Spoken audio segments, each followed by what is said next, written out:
জামাত ইসলামের সাথে 10 বছর লাগাতে আসি, 10-11 বছর লাগাতে আসি থাকবো, আগামীতেও থাকবো। যদি এই সংগঠনের জন্য আমার জীবন যায় তাতেও আমি দিতে রাজি আছি। আমার জন্য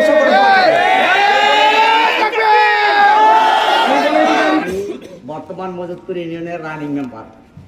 আসলে মূল বিষয়টা আমাকে নিয়ে মিডিয়াতে যত প্রকারের কথা সরাসরি হইতেছে, বিষয়টা কিন্তু তেমনটা না। আমি জামাতে ইসলাম, আপনারা যেখানে এখানে সাথী ভাই আছেন, কর্মী ভাই আছেন, সদস্যবৃন্দ আছেন, রোকন আছেন, একদিনেই কিন্তু জামাতে ইসলামে একদিনে 5 দিনে 6 দিনে 6 মাসে 6 বছরই কিন্তু মনে করেন জামাতে ইসলামী ঢুকলোই যে একটা পদ পদবি দিয়ে দিব, তাকে চিনবো জানবো, এটা কিন্তু জামাতে ইসলামের কোথাও সাংগঠনিক কর্মকাণ্ডের ভিতরে নাই। দীর্ঘদিন এখানে কাজ করতে হয় নিঃস্বার্থে। এই সংগঠনটা হচ্ছে নিঃস্বার্থ একটা সংগঠন। এই সংগঠনে যারা যুক্ত আছেন তারা সবাই অবগত। আমার বিষয়টা আমি বলি, আমি দীর্ঘ 11 বছর লাগাতে স্টাডি করি এই সংগঠনে। আমি একজন সমর্থক হিসাবে 6 বছর কাজ করছি। 6 বছর আমি তায়েফে সৌদি আরব বিদেশ করতাম আমার প্রবাসী জীবনে। আমি 6 বছর এই তায়েফে একটা সংগঠনের সাথে সম্পৃক্ত ছিলাম। আমি জেদ্দাতে ছিলাম, ওইখানেও জামায়াতের সিনিয়র নেতৃবৃন্দের সাথে আমি উঠা বসা করতাম। তাদের আচার আচরণ কথাবার্তা আমার মনোমুগ্ধ করছে। তাই বিদায় আমি জামাতে ইসলামের সংগঠনের সাথে আগে থেকে জড়িত। এখন আমি দেশে এসে নির্বাচন করছি। নির্বাচন করার পরে নির্বাচনের আগে আমি জামাতের যারা সিনিয়র নেতৃবৃন্দ আছে, সবির ভাইতে শুরু করে ইয়াসিন ভাই, জামাতের আমির সাহেব, আরও যারা সিনিয়র ব্যক্তিবর্গ আছে ওনাদের সাথে আমার উঠা বসা। আমি এই 3 বছর 4 বছর লাগাতো আমি বিভিন্ন জায়গায়, চট্টগ্রাম থেকে শুরু করে কুমিল্লা, বিভিন্ন জায়গায় আমি এই সভাগুলোতে আমি অ্যাটেন্ড করছি। এবং এই তিতাসের সভাগুলো তো জামাত ইসলামের অ্যাটেন্ড করছি। এগুলো প্রুফ আছে, মুখে বললে তো হবে না।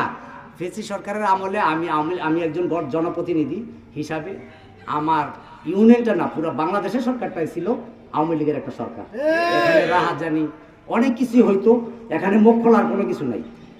আমি যেহেতু জনপ্রতিনিধি, সেই সুবাদে আমি আওয়ামী লীগের সংগঠনে সাবেক একজন সেক্রেটারি ছিল।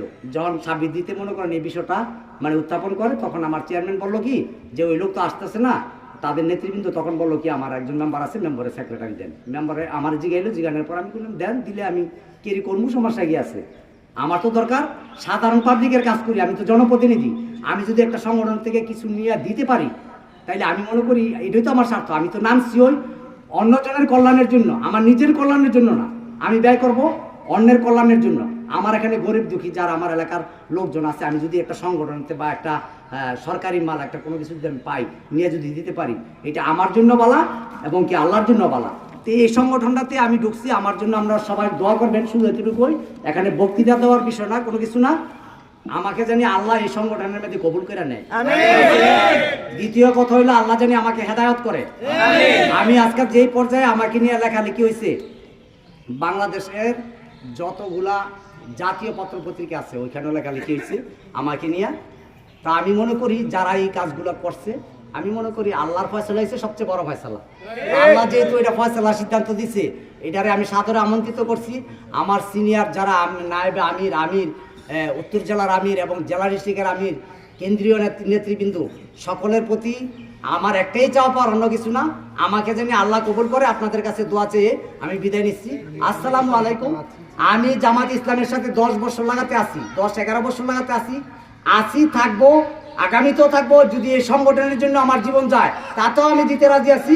আমার জন্য সকলে